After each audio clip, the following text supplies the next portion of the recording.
Mayong adlaw kaniyong tanan nga nagpaminaw karon ning tulumanon kini ang akong suliran. Ilabi na kaninyo Dr. ni Obra ug Attorney Ellen Bathan. Ingon man sa mga artista nga magkatawag kinabuhi ning akong suwat suliran. Tawgalan ko ninyo sa pangaan nga Albert. Single. Taga-Katayngan Masbate. Punto legal kining akong suliran. Kabahin kini sa akong sitwasyon karon. Kay nahak manggud ning akong FB account sa akong uyab nga nag-scam sad nako. Aron yung sabtan, ingon ini ang mga panghitabo. Wa may bus nga para sa among lugar, uy. Oh. Kanang babae sa akong atbang nga nagkaunong dalandan. Kaya na ba man siya si tanaw nako? Nakaila ba ka siya nako, no? Uy. Lain man og tinanawan. Mura bag naka-like ni. May maibog ka sa dinak. Katayan! Niyan ang bus para amo. Musakay na ko. Katayan! Ano pa? Dapit sa bintana, dapit. Mayo ning binapita kay yahay. Ayun. Makaulit na dyan ko sa amo. Ha? Oo, bakante man na. Pares na dyan stasyon. Dalandan o.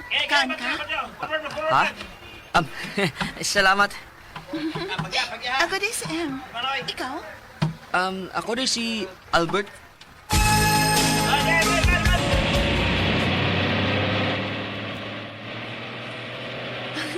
Usa di ko ka licensed civil engineer. Dugay na kong nagtrabaho sa MDC. May sakyan na naman gani kong napalit. Mo ba? O niya, nga nung nag-commute ka man ron? Dang, mamagot ko'y kauban sa biyahe, good. O di ko ganahan mag-drive nga, hawa ko'y kauban sa sakyanan.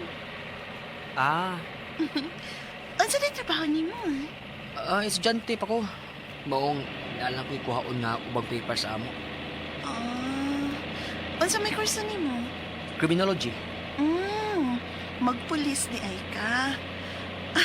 Unsa di mong FB name o cellphone number aron magka-chat-chat ha?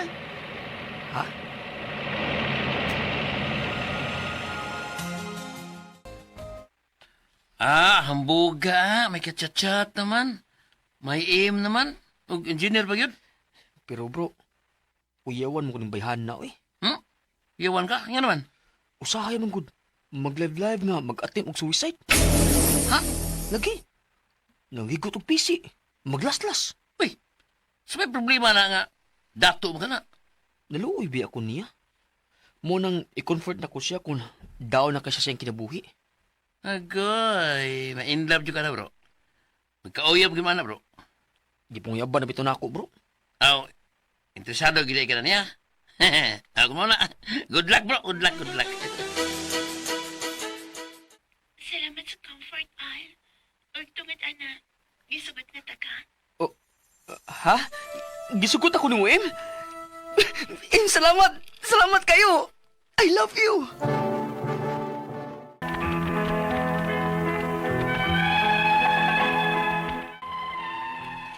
Bisang katuhuan dili ang mga gipanulti ni Em nako.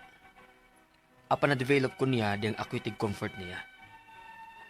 Murag nalukmay ang akong gibati, nga wa na ko mag-mind kung tinuod ba ang tanan niyang gipanulti nako. Hangtod nga nagkita mi, ug napamagdusan nako siya ug nag-ipon mi. Ganahan sad siyang makaanak, kay daghan namang kuno siya napundar. May upat kuno siya kabay, may kayutaan ug kahumayan, ug may beach pa. Karang tanan wa na ko makita. Pero nipatol paghapon ko niya, kay in love na jud ko niya. Hangtod nga ni uli mi adto sa probinsya, aron adto siya mga anak. Kay online man ang akong klase, siya nangitang among kaabangan. Unya, unsa may nahitabo nimo, Em? Kinahanglang ibalikan akong tanan akong properties. Ha? Ngano? Daghan ko penalty sa bangko. Sa akong trabaho. Tungod kay... Huwag na ko magkatunga sa trabaho tungod aning akong pagmaptos karon. Sorry. kinahanglan man kong mobayad sa penalties. Aron dili ko gukton sa bangko. Mga ibaligya ko na lang ang tanan akong napundar. May kawaman ba ta og kwarta din sa inyong probinsyal? Aron may makamit-kamit ko sa pag-process na ako sa pagbaligya sa akong mga properties. Ilisa naman na niya na ako. Sige. Mamurag ang akong maestra sa una din, Nagpahom to kwarta. Akong suwayan.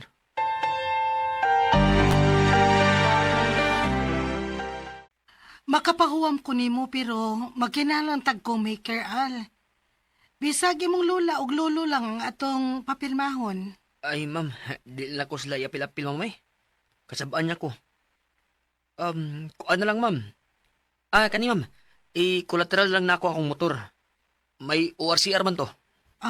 Nahala sige. Kana na lang. Salamat. Salamat kay nakahuamit ka, Al. So, mananghid doon ako nimo nga mupauli ako sa among probinsya. Kay magbaligi ako sa akong properties dito. Ibilin lang nako nimo ang bata, ha? Kay nag-review na lang bitaw ka para sa imong civil service exam. Sige. Basta, pag-amping sa inyo. Hala, anong maning akong FB nga? Nalag-out naman Huwag di naman ko makalagyan og balik. Uy, nga naman ka ni? Sura ni, uy. Ang akong mga contacts nasa messenger. Huwag sila si mama. Wala. Uy, ugas tang akong Google account. Nga naman So, ayan ako buhat og lang FB account ni. Huwag ipang-add na ako sa mama.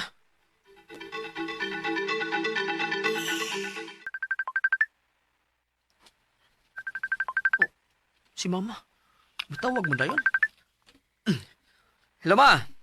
Uy, Albert, asa naman di ay mo si Em? Namalin di ay mo gipuyan. Lain na sad lagi ng imong account. Kabuang ninyo ni Em. Uy, daga na di ay mo katraso og nautangan ninyo. Halos tanan na tong paryente nga FB friend nimo sa lain nimong account.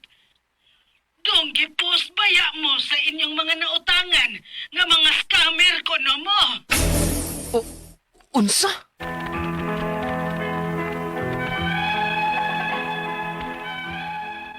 Taas pa kayo ang istorya bahin sa pagkahack sa akong FB account. Ug akong hibaw-an, ang ako rin kaipon ang naghimo ini. Nilayas akong kaipon da ang among anak human sa mong away. Nabalaka ko, kay gisuwayan na bato niyag dunggab sa kutsilyo ang among anak. Diyang nikuha unta kog police clearance, gihold ko sa police station kay gikihaday kog staffa sa akong maestra nga akong nahuwaman og kwarta. Apan gipensahan dayon ko lang mama ug sa akong iyan ug uyuan. Ang ako mga pangutana mo kining mosunod. Unang pangutana. Niabot og 534,000 ang kwarta nga nasend sa usa ka tawo lang ngadto sa akong kaipon. Nga gibiligyaan ko kunuhay sa sakinan nga Ford. Ako ba day ang manubag ani? Nga wa man ko'y kalibutan ani? Ug dili man sab sa akong pangana ka-send? Ikaduhang pangutana. May mga nautangan sab nga ang akong mga kaila gamit ang akong FB account. Gipost ko nila nga scammer. Qualified theft. Diin, naapang akong anak sa picture. Matag post, may sobra 1K nga share o comments. Unsay angay kong buhaton ani? Sa sobra nilang pagpakauaw nako. Ikatulong pangutana. Nilayas ang akong kaipon human mag-away dihang nasayod ko sa tanan. Gidani ang among anak. Kausara ba ni ana diyang nag-away mi, iyang gihanan og kutsilyo ang bata ug magsigit pud ni siya attempt og hikog. Pwede ba nako makuha ang custody sa bata? Unsay pamaagi? Ikaupat ug katapusang pangutana. Unsaon ko sa pagukod ang akong kanhi kaipon aron siya manubag ani mga salaod nga gigamit niya ang akong pangan ug kataw o ang akong FB account. Gawa sa paw, may lain pa ba kong maduulan nga abogado nga libre karon? Palihog, tabangig tambagi ko, kini ang akong suliran, Albert. Mayong adlaw mga sukintig paminaw, kini si Attorney Elaine Bathanog. Ako karong adlaw for this episode ang muhatag ninyog tambag tubag solusyon. Kalinawan sa inyong mga pangutana, mga problemang may punto legal, personal, emotional nga mga pangutana ug mga problema katong mga gibiyaan, katong mga gipaasa, ang mga gipasakitan. Kuy, ay namog kabalaka na sa Attorney Elaine. Uy, magstorya ta nga na inyong problema bi. Ay namo pagduha-duha. Ay namo sige mog talk din ha. Bangon. Isuwat ang inyong mga pangutana, hatagi mi klarong background unsay nahitabo ug ipadala sa suliran_612@yahoo.com or sa ato ang Facebook account nga kini ang Akong Suliran Official Writers Page. Pwede sad atong ipadala sa 3rd floor Jose R. Martinez Building, Osmeña Boulevard, Cebu City. Lain-lain, klase-klaseng pamaagi kung saan ninyo pagpadala ang inyong mga suwat o mga suliran diri namo. Ang importante, palihog lang, kompletuha ang mga detalye. Uy guys, sa katong gusto mo dagan ba, tune in good mo sa ato ang IFM, no? Nga, natay mo rang fun run karong September kay anniversary sa DYHP. So, makahappy ang ato ang mga activities for September. So, I hope no nga inyuhang hatagan og panahon nga maka-join mo aning ato ang fun run dinha na sa IT Park karong September. Na ay mga details na sa ato ang Facebook page kung unsaon ninyo pag-join sa ato ang fun run. Kita-kits ta dito guys kay basin mo apil ko og dagan. Dagan-dagan lang good, no? But, kita ta dito, okay? Letter sender, nato karong adlaw, si Albert, taga Katangian Masbate. Punto legal ang iyang pangutana kabahin sa iyahang situation kay nahak ang iyang Facebook account. Sa iyahang uyab nga nag-scam sad kuno niya. Hagoy, maurag yoy nakaingon ani ang pag-scam niya, no? Naibog man gyud ka ani, nadarag gyud ka ani imuhang pag-uyab-uyab online pero mo lagi ni nahak ang imuhang account niya. Nahibaw ang imong nahibaw-an, no? Ang imuharang kaipon may naghimo ana unya nilayas naman tong iyahang kaipon guys, diba? Ato man tong na kuan sa drama ug sa saysay pod ni Albert, no? So medyo violente ba dito, no, ang iyahang asawa, no? Unya gikiha sad siyag estafa sa iyahang maestra kay tungod lagi nga giilad kato nakahuam og kwarta. So mao ni hagkuy kadako ni abot og 534,000 ang kwarta nga nasend sa usa ka tawo lang ngadto sa iyahang kaipon nga gibaligyaan kintahay sa sakyanan nga Ford. Siya baday kunoy manubag, siya baday kuno madubag nga wa man siya kalibutan ani og dili man sab sa iyahang pangalan nakasend. Okay. So of course dili makadepinsa man ka ana. Una, makadefend ka nga nahak ang imuhang account. Second, di man ikay ni dawat, wa may proof, wala man kay gain, no? Ang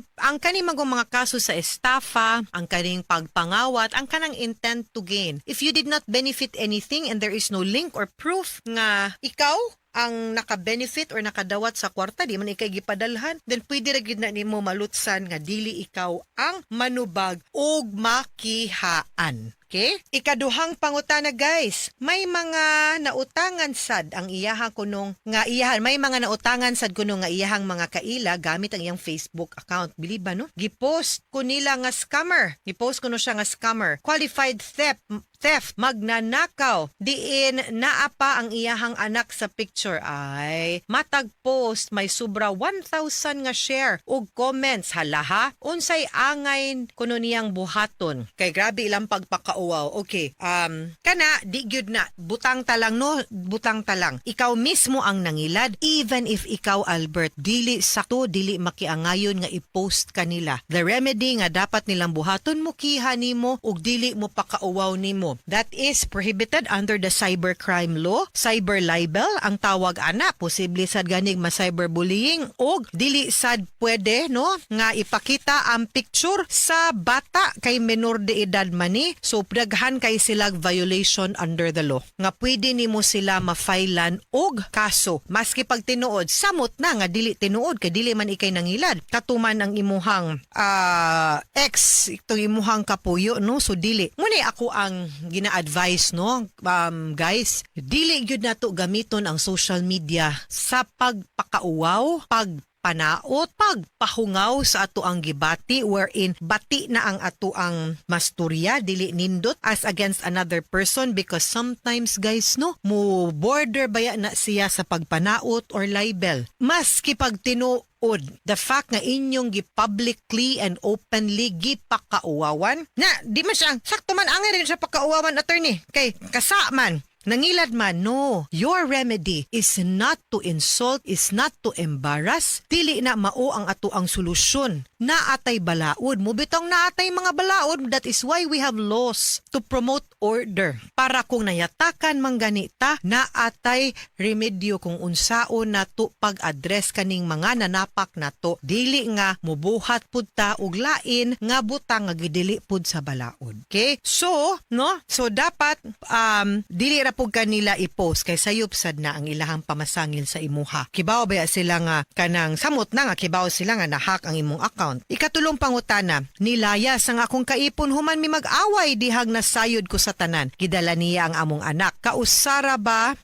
dihang nag-away mi iyang gihan-an og kutsilyo ang bata. Uy, kadelikado. Og magsige pud siya og attempt og hikog, unstable nig utok imong Paris Albert. Uy, pwede ba nako makuha ang custody sa bata unsay pamaagi? I think you can because if na ay violent tendencies ang mama, although as a matter of general rule, no, ang bata supposedly adto gyud na sa mama tungod kay ang bata nga illegitimate adto man gyud na sa mama. Wa man mo na minyo, no, sa ako ang nasabtan single man ka Albert, so nagpuyo ra mo. Pero if we will be able to show, no, nga naadi ay mga surrounding and compelling nga mga circumstances nga makaingunta nga dili fit ang mama, makadaot sa development sa mama ang continued custody sa ilahang anak. Pwede gyud nato mabawian og katungod og custody ang mama, mahatag gyud nato kung atong mapakita pud nga mas capable pud ka Albert, no, unya ang iyahang mga ginikanan ug iyang pamilya tigulang na or wa na, no, kay secondary pwede mangud untag lulog-lula niya. Kung wala lisod pod, then pwede kayo nato siya kuan og custody. Sunod og katapusan niyang pangutana, unsay pamaagi, of course, no, we'll have to go to court kay di man na siya inana kasayon. We'll have to show nga naa siya psychological or mental health issues ug problem kay kana magsigig hatag hikog manion kag kutsilyo sa bata, murang medyo signs na siya of violence or violent tendencies, which is a mental health issue, no, or a psychological issue. So i-prove pud na nato, no. Ang korte gyud ana mo deklarar nga makuhaan og custody ang mama. Katapusang pangutana, unsaon ko paggukod ang akong kanhing kaipon aron siya manubag aning mga salaod nga gigamit niya ang ako ang pagkataw ug ang akong FB account gawas sa Public Attorney's Office. May lain pa ba kong maduulan nga abogado nga libre karon? Well, I be very honest, naapod baya kaning sa IBP nato nga legal aid, but need bang good ta mo qualify,